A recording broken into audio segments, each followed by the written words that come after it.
Olá!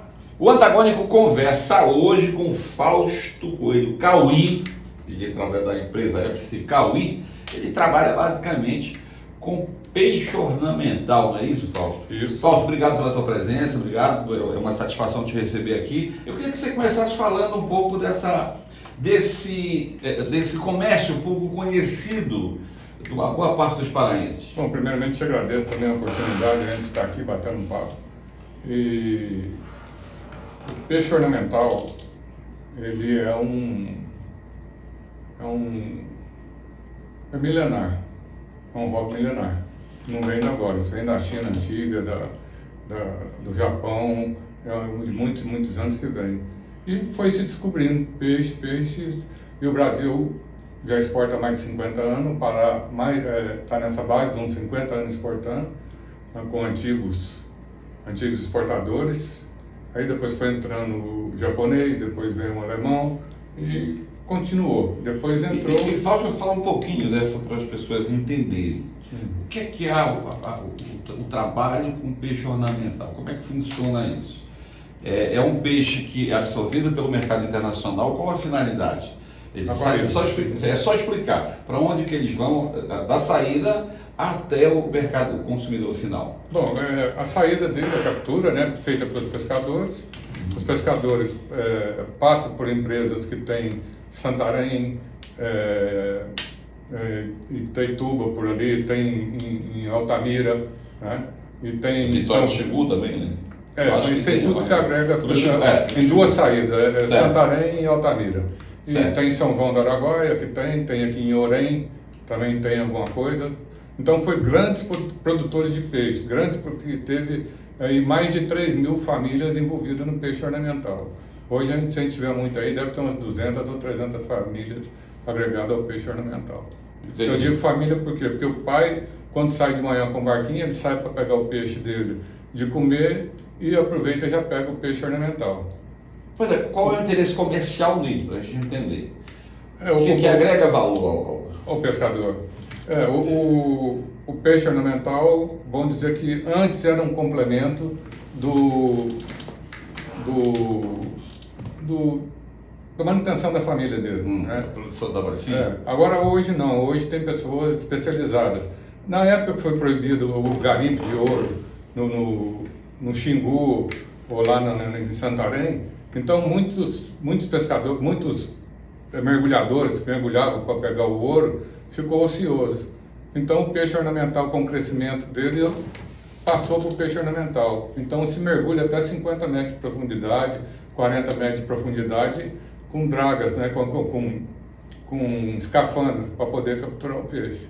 Nossa, é uma espécie de ouro, né?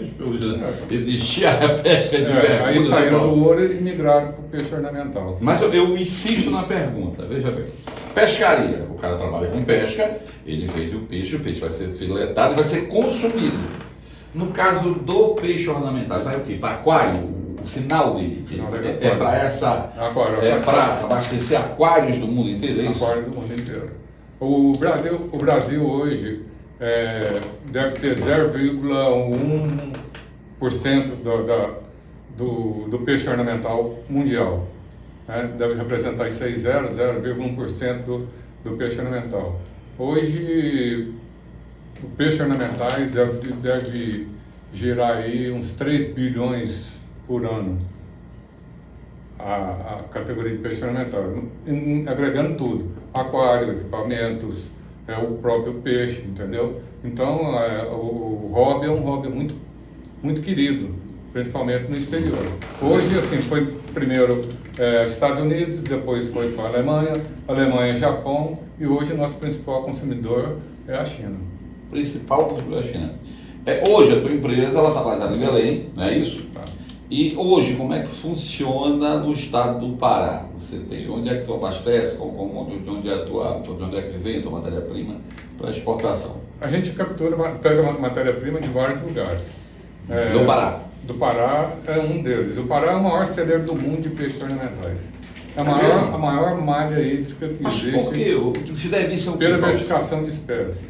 Nós temos aqui mais de 3.000 espécies descritas e não descritas. A maioria está falando de água doce, não é isso? Água doce. Água doce. Tem água salgada, tem empresas que trabalham com água salgada, né?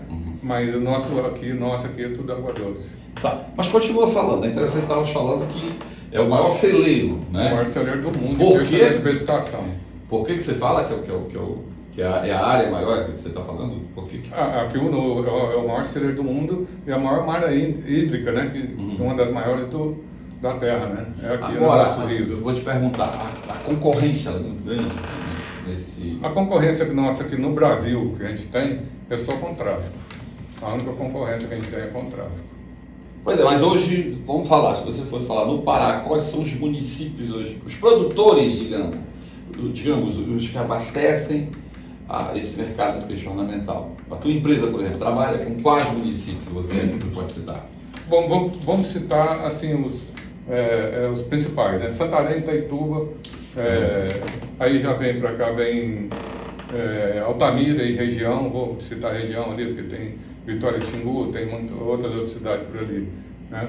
Então, temos aqui a região de Orem, que tem uma porcentagem hoje, que já foi muito grande, uma porcentagem muito pequena, e esses pontos são os mais capturados, né? Os pontos mais que a gente tem... Falando em variedade, né? Isso é muito, eu acho que isso pesa na hora do comércio, na hora falando em interesse comercial lá fora.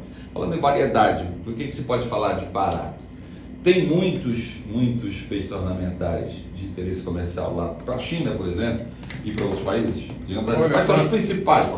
Olha, vamos dizer assim que a gente tem aí uns 500 tipos de peixe hoje, espécies e subespécies de peixes hoje aqui no Pará. Certo? Vamos dizer que de valor agregado mesmo, a gente pode ter aí uns 20, mais ou menos, 20 a 25 peixes. Um valor agregado. Um pouquinho mais alto. Tá. Qual é o nome, digamos, da espécie hoje mais? As espécies que a gente mais trabalha são os acari. Né? Acari, os cascudo, acari que a gente chama. Agora, acari é uma variedade muito grande, não é isso? Tem vários nomes, várias variações e tal. E essas variações, elas existem, todas estão, digamos assim, no Tapajós, por exemplo, você pode encontrar variados espécies. Tem muita coisa que eu te falei, descrita e não descrita. Tem muita coisa descoberta e não descoberta. O peixe ornamental é no modismo. Então chega uma época que é um tipo de peixe que faz sucesso.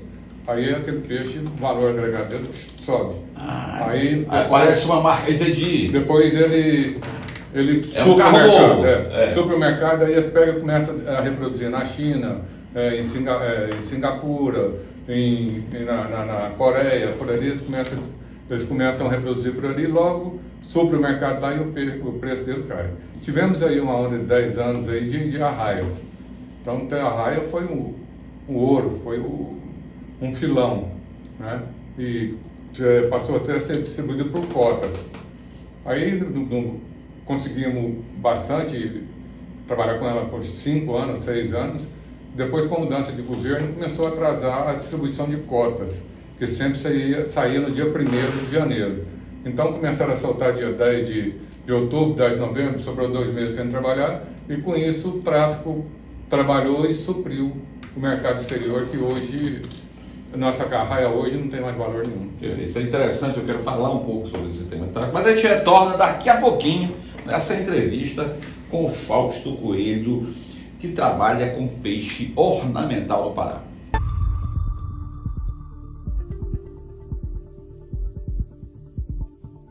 Retornando aqui na conversa com o Fausto Cauí, que trabalha com peixe ornamental no Pará. Fausto, a gente continua agora o nosso bate-papo. Me fala um pouco mais sobre essa questão de tráfico, né? Porque se existe, para que fique bem entendido para quem está nos assistindo, isso é um negócio bilionário, né? Tem como começar assim, o que movimenta por ano no Pará, Fausto? As empresas do Pará, hoje, eu nem digo hoje que está muito caído, porque a maioria quebrou das empresas, tinha 32 empresas no Pará, chegou a ter aqui no Belém, região de Altamira, de Santarém. Hoje, se a gente tiver com muitas empresas na região, deve ter umas 12 a 15 empresas. E aqui no Pará, aqui em Belém, que é o ponto de exportação, onde é que migra tudo para cá, que é o canal, deve ter 5 empresas só exportando hoje. Certo, mas aí tu não pode começar assim, mais ou menos do que movimentar. Hoje essas empresas devem movimentar aí, eu acredito, que uns 10 a 12 milhões por ano.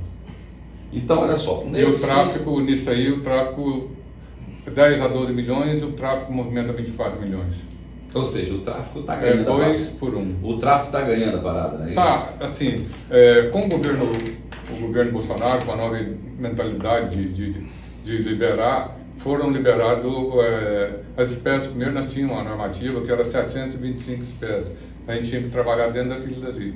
E tinha muitos peixes que estavam descritos. O que é o peixe descrito? Ele passa a ter um nome, certo? Aí saiu uma normativa que poderia se trabalhar com todos aqueles peixes que tivessem descrito.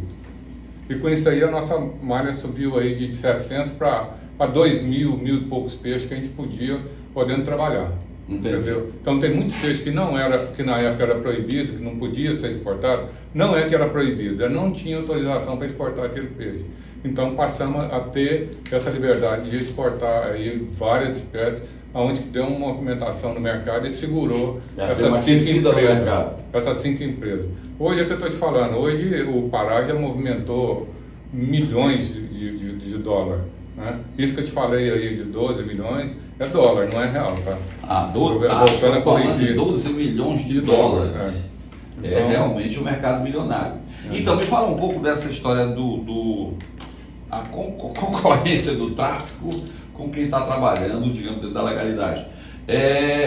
Por que ganha? Por que o tráfico? Eles traficam por quê?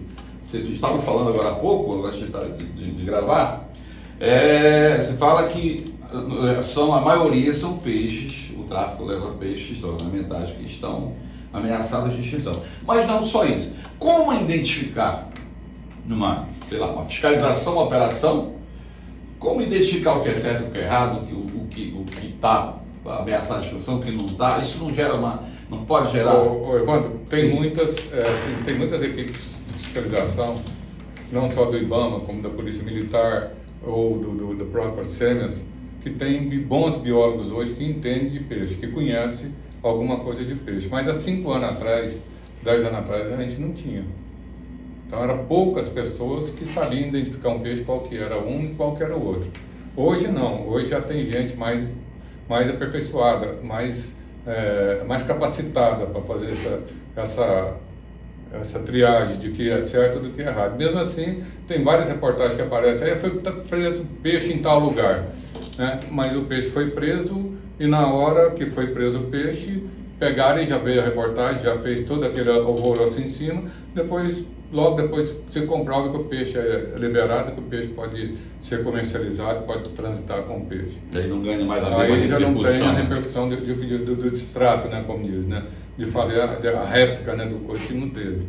Mas, como eu estava falando dessas novas espécies que foram liberadas, o tráfico deu uma quebrada, perdeu muito. Então tem um peixe hoje que ele é o único, é o endêmico em Altamira, em frente à cidade de Altamira, que é o peixe zebra, que é um dos peixes. Acarizebra. Isso. Que é um dos peixes mais. A gente vai mostrar, está mostrando imagens aí durante a gente está conversando com você, está mostrando imagens de como funciona esse mercado, como é a captura. Mas pode continuar. Tá, e esse peixe até hoje ele é contrabandeado.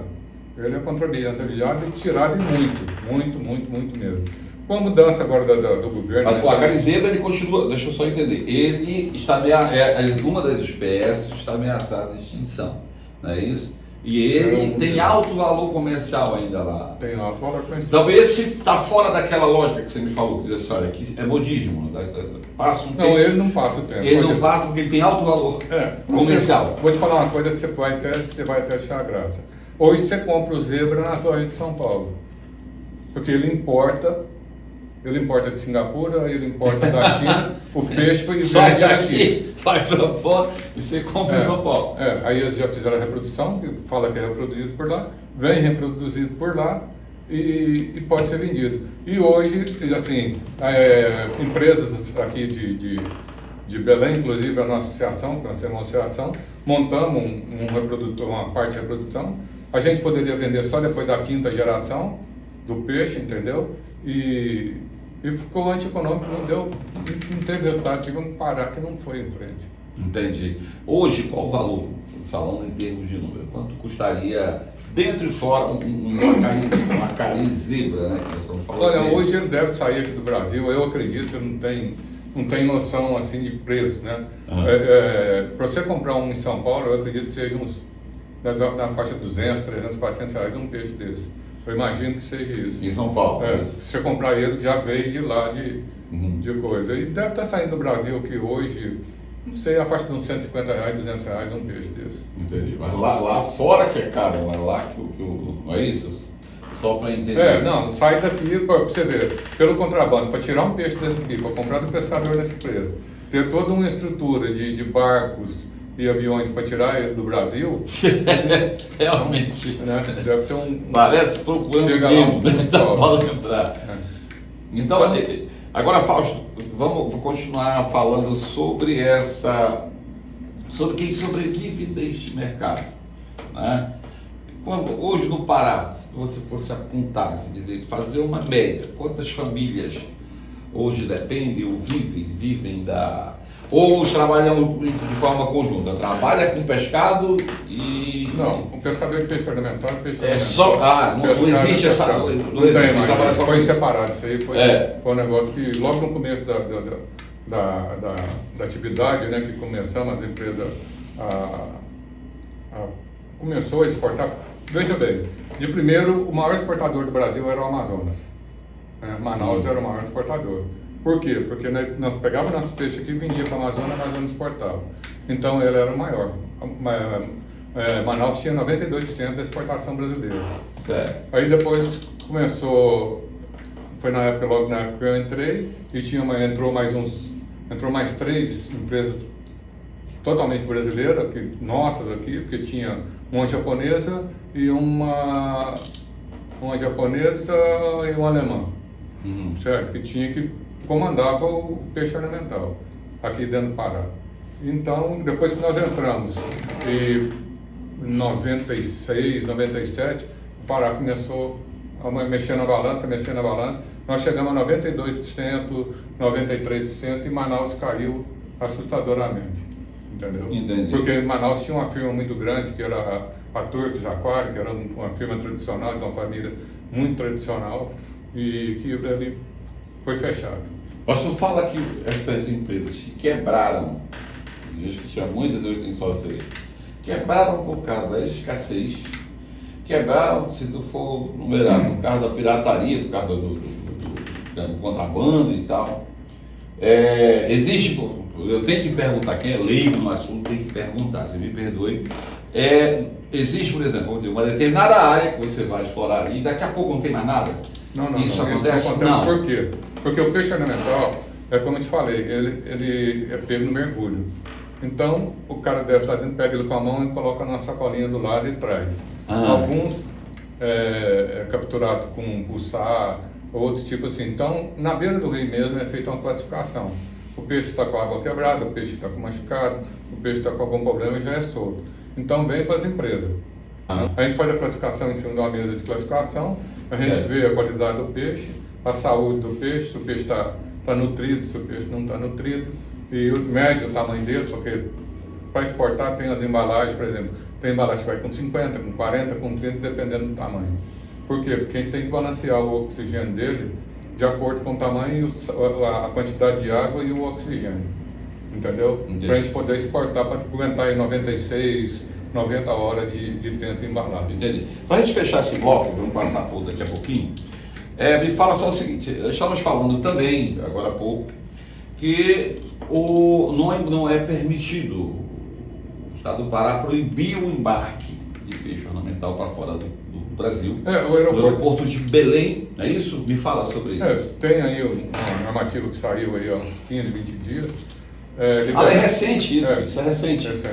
Liberando apenas o aeroporto do Ceará, de Fortaleza e São Paulo.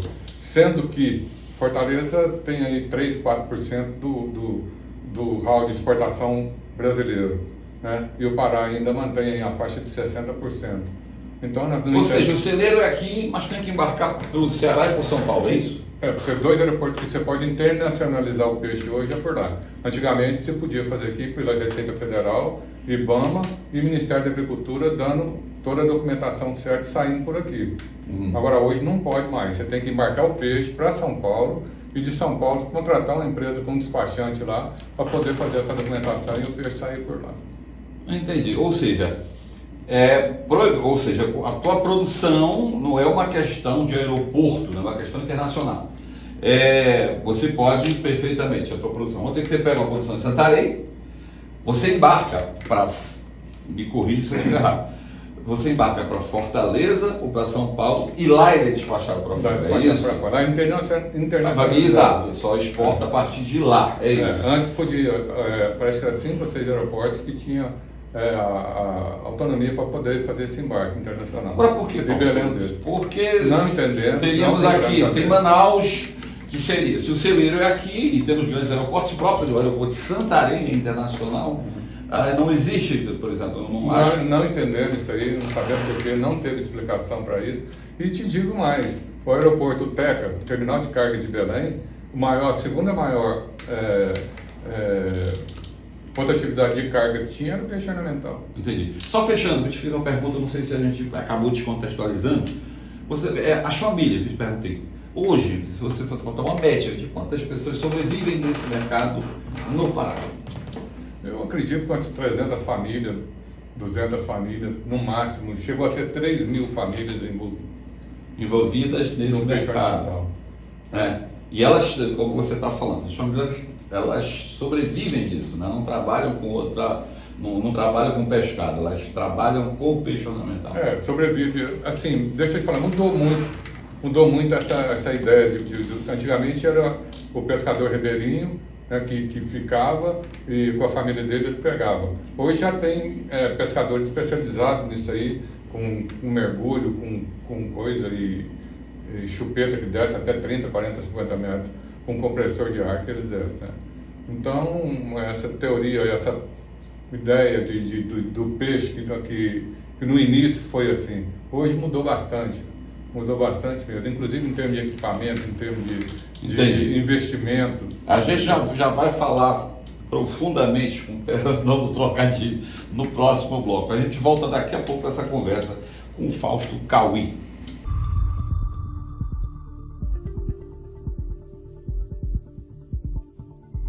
Retornando aqui na conversa com o Fausto Cauí. Fausto é o cara do peixe ornamental no Pará. Que assunto? Tem 32 anos já aqui. 32 anos no mercado? No mercado de peixe. Olha só, é uma coisa apaixonante, né? Porque é uma diversidade que eu acho que pouca gente vê, né? Se você for falar de pescado na região amazônica, é um assunto infindável, são muitas variáveis, não é isso?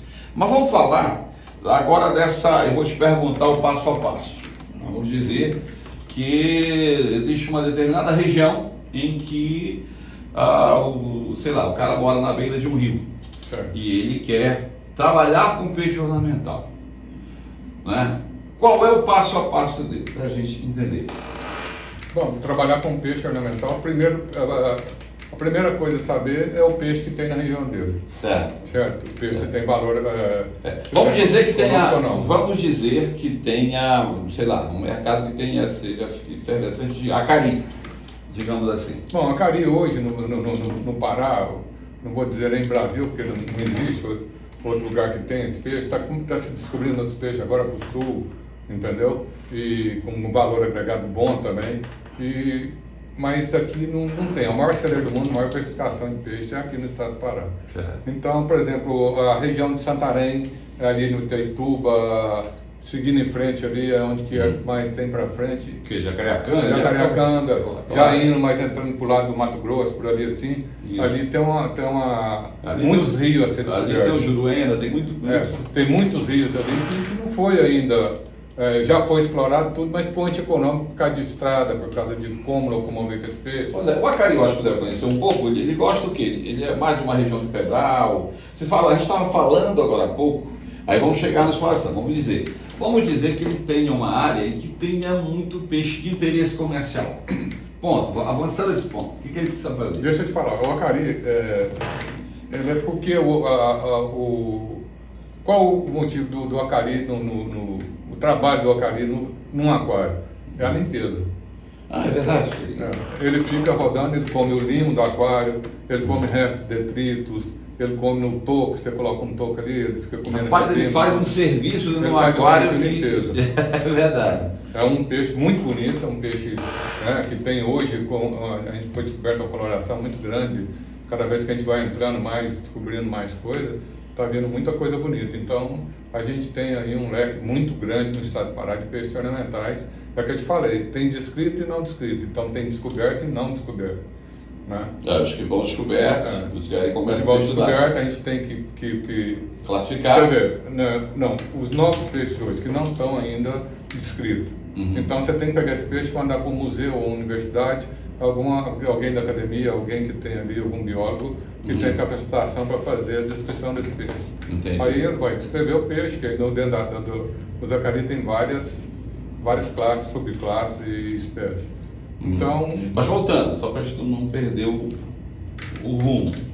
Aí você tem, qual o passo a passo para ele? Eu tenho uma área que é rica nesse, digamos, tem uma área boa para isso. E ele quer comercializar. Qual é o passo a passo dele? Não, a primeira coisa é se inscrever no Ministério da Pesca, Secretaria da Pesca hoje, tirar a carteira de pescador e começar a pescar. Se for uma empresa, ela tem que se regularizar. Aí ela tem que montar a empresa, tirar Ministério da Agricultura, IBAMA, a SEMAS, que é a mais complicada, é porque você tem que ter uma licença de operação, essa licença de operação é demorada, é um negócio que era para sair em 2, 3 dias, demora 3, 4 meses para sair uma licença de operação. Entendi. Na pesca você tem que ter o seu registro da pesca. Registro é carteira de pesca, certo? Não, é um registro para a empresa. Né? Tá, RGP, que também estava meio complicado, mas parece que agora deu uma descomplicada. Estava demorando 3, 4 meses, 6 meses para sair uma licença dessa, não saía. Então, para montar uma empresa dessa hoje de exportação, muita gente desistia no meio do caminho, por quê? Porque a documentação não saía. E sem documentação não tem como trabalhar. É uma burocracia muito grande. E continua assim. Continua assim. E hoje, por exemplo, o que acabou com o peixe ornamental no Brasil e no estado do Pará foi a legislação. Uma legislação muito complicada. Teve uma época de muita perseguição em cima de peixes ornamentais. Muita perseguição. Entendeu? Então a gente está... Mas hoje, eu te pergunto hoje, como é que a empresa, tua empresa trabalha e as que ainda estão no mercado, só um minuto. Vamos dizer, você tem a empresa que está sediada em Belém, você deve ter uma base em Santarém, é só uma ideia que eu estou imaginando. Como é que um cara digamos, um fornecedor que esteja em Altamira, mas que fornece para ti, como é que ele faz ele traz o produto até você? Como é que funciona para daí a gente mandava carro buscar e agora tem uma transportadora que está fazendo isso aí. A transportadora 2 vezes por semana ela vem com a carga de peixe para a gente, de Altamira. Santarém tem a malha aérea, né, que tem 2 empresas grandes lá que está fazendo, também não tem problema. Então hoje a gente nessa parte aí... então em Santarém embarca normalmente? Embarca, porque hoje é o seguinte, a legislação deu uma brecha para a gente que não precisa de uma empresa para embarcar para você. O próprio pescador, ele pode registrar na SEMA, na CEFA, né, fazer o cadastro dele na CEFA e ele mesmo emitir a nota fiscal e ele não tem necessidade do GT-POM para transportar ainda em GTA. O peixe dele é liberado direto para o primeiro ponto. Por exemplo, se ele está mandando de Santarém para São Paulo, é o primeiro ponto. Né? Se ele estiver mandando para Belém, é o primeiro ponto. Mas dali para frente, da hora que eu recebi para frente, aí eu já tenho que tirar o GTA desse peixe e a documentação necessária. Entendi. Mas hoje você recebe em Santarém, digamos, o teu fornecedor de Itaituba, por exemplo. Itaituba tem as saídas que tem lá, tem o barco, avião, eu acho que não está descendo avião em Itaituba, avião de grande porte, vai até avião pequeno, vai até Santarém, o barco, o lanche ou o carro. Como é que funciona isso? Vem uma parte por barco, por lancha, quando está mais molhado, a água mais alta, né? Aí vem o barco, chega no Porto de Santarém, é descarregado, levado para a empresa, ou na casa pescadora ali, pode ter uma estrutura, até 90 metros do rio, ele pode ter uma estrutura de bacia, caixa de água, qualquer coisa para manter. Ele vai descansar esse dia para poder seguir viagem. Porque um peixe estratégia, ele chega cansado, ele chega um dia maltratado. Então ele vai ter dia para poder se recompor, entendeu? Pois é, eu queria que tu falasse um pouco sobre isso. A partir do momento que o peixe é colhido, né? Vamos dizer, quanto tempo ele resiste, como é que é o tratamento desse peixe a partir daí? Vamos falar que toda uma região que tem muito acari, né? Aí eu pego, sei lá, uma determinada quantidade, como é que funciona? Ele vai para dentro de um saco, bota oxigênio, aí quanto tempo ele garante de viagem, como é que funciona esses peixes que estão vindo que vem por barco, vem em bacias plásticas, eles vêm dentro d'água, né? E sem nada, só na bacia plástica. Aí chega em Santarém, ela é tratada, aí é embalado dentro do saco plástico mandado para Belém ou para outra região, né? Então, na época, por exemplo, se for terrestre, aí tem as caixas de isopor e eles vão vendendo saco plástico com oxigênio. Entendi. Mas garante quanto tempo? Existe um tempo, olha, não pode passar muito tempo. É tipo assim, Evandro, é tipo assim, você tem um recipiente desse tamanho aqui, certo? Com a quantidade de água. Você vai andar 10 horas, então você pega, coloca ele num recipiente menor e menos água e oxigênio. Se você vai mandar, por exemplo, para São Paulo, um peixe que você fosse mandar aqui para São Paulo, você coloca 30 peixes dentro de um saco. Certo? E se você for mandar para os Estados Unidos, você tem que colocar 20. Se for mandar para o Japão, você coloca 10, 15, você entendeu? Porque é por causa pelo ganhar o tempo necessário. Quanto menos hora, mais quantidade. Quanto mais hora, menos quantidade. Quanto menos horas, mais quantidade. Agora, quanto mais distante, aí você diminui a quantidade. Entendi. Então, na verdade, esse talvez daí, me corrija também se eu estiver errado, porque você está falando, então hoje os barcos de Itaituba a Santarém transportam tranquilamente peixes ornamentais e recebem e você recebe em Santarém, digamos assim. Agora ali, salvo engano, ali uma viagem de barco, hoje já tem lancha naquela região ali, mas de barco leva o quê? 12 horas ou mais disso, né? Não, nas bacias, que eu estou te falando, por exemplo, você coloca uma quantidade menor pela distância que você vai. Se for uma distância menor, aí você coloca mais peixe. Se for uma distância maior, você coloca menos. E o próprio pescador, ele se encarrega de trocar água dentro do barco, se for necessário. Se o barco quebrar ou se for demorar mais, aí ele faz uma troca de água, entendeu? Então...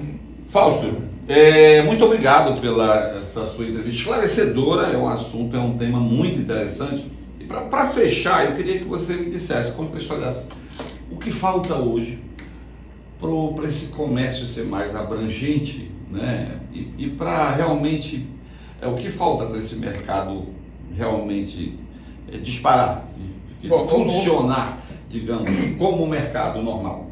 Como eu te disse, nas novas legislações aí, que o novo governo do Estado do Pará também, que pegou aí há 4 anos, a gente teve uma liberdade maior de trabalho. A única coisa que se peca hoje ainda um pouco é em documentação de registro de empresa.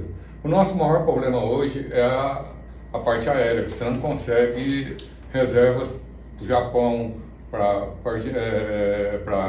Alemanha, China, então você tem muita dificuldade em conseguir uma reserva para lá, porque com a pandemia, com tudo que houve, diminuiu a quantidade de aviões, então diminuiu a quantidade de oferta de vagas para você poder transportar. Então, Fausto, a gente já está no finalzinho, eu esqueci de perguntar esse ponto. Depois que os peixes chegam para ti, né, que vem do produtor, vem lá do rio e tal, chega para ti, tu tem que ter uma certa urgência de exportá-lo, né? A gente tem que manter esse aí existe uma logística nisso, existe uma despesa nisso para te mandar, como o exemplo que tu está dando, a demora em conseguir e tal. Isso leva, isso é complicado? Isso você teria que fazer uma visita lá para me explicar melhor na empresa. Mas o peixe chega, você não pode embarcar ele, a gente fala embarcar de imediato, a gente tem que manter pelo menos uma semana em quarentena, certo? Para ver se ele não tem alguma bactéria, para ver se não vai surgir algum fungo, algum parasita, né? Você tem que dar um tratamento de alimentação para ele, depois esse peixe tem que ficar 3 dias sem alimentar, para ele não poder urinar e nem defecar dentro da água que ele vai, porque isso aí cria amônia e a amônia mata ele, você entendeu? Então você tem que ter um cuidado, certo cuidado nisso aí. Você chega, o peixe, você trata dele, alimenta ele, depois quando você vai embarcar ele, 3 dias antes você tem que cortar a alimentação para poder fazer. Beleza, obrigado, Fausto, foi um prazer conversar contigo, sucesso nessa empreitada, isso é comércio. Então, aí há 32 anos.